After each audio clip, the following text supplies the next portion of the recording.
ദുബായിൽ നിന്ന് ലീവ് നിന്ന് നാട്ടിലേക്ക് വിട്ടപ്പോഴേ കമ്പനിയിൽ നിന്ന് ഒരു കാര്യം പറഞ്ഞോളൂ, ഇടയ്ക്കൊക്കെ വർക്ക് ഉണ്ടെങ്കിൽ വീട്ടിലിരുന്നൊന്ന് ചെയ്തോളൂ കേട്ടാന്ന്, അതായത് വർക്ക് ഫ്രം ഹോമേ. അങ്ങനെ ഇന്ന് ഞാൻ നിങ്ങൾക്ക് എൻ്റെ വർക്ക് ഫ്രം ഹോം കാണിച്ചു തരാട്ടാ.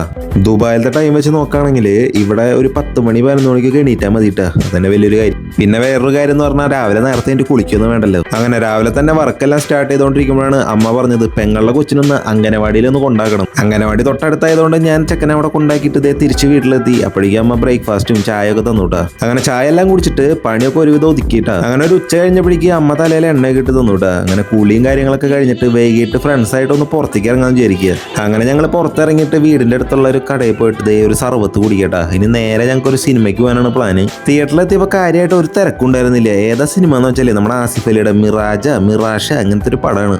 ഉള്ള കാര്യം പറഞ്ഞിട്ടുണ്ടെങ്കിൽ ഞങ്ങൾക്ക് ആർക്കും പടം ഇഷ്ടമായില്ല. പിന്നെ അതൊന്നും പബ്ലിക്കായിട്ട് പറയരുതല്ലോ എന്ന് വിചാരിച്ചിട്ടാ. അങ്ങനെ വൈകുന്നേരം ഇപ്പോൾ ഫ്രണ്ട്സ് എല്ലാവരും കൂടെ ചേർന്നതേ ഒരു ചായ എല്ലാം കുടിച്ചിട്ട് വർത്താനൊക്കെ പറഞ്ഞിരിക്കട്ടെ. അങ്ങനെ ഇന്നത്തെ പരിപാടിയെല്ലാം കഴിഞ്ഞു, വീട്ടിൽ പോവാണ്.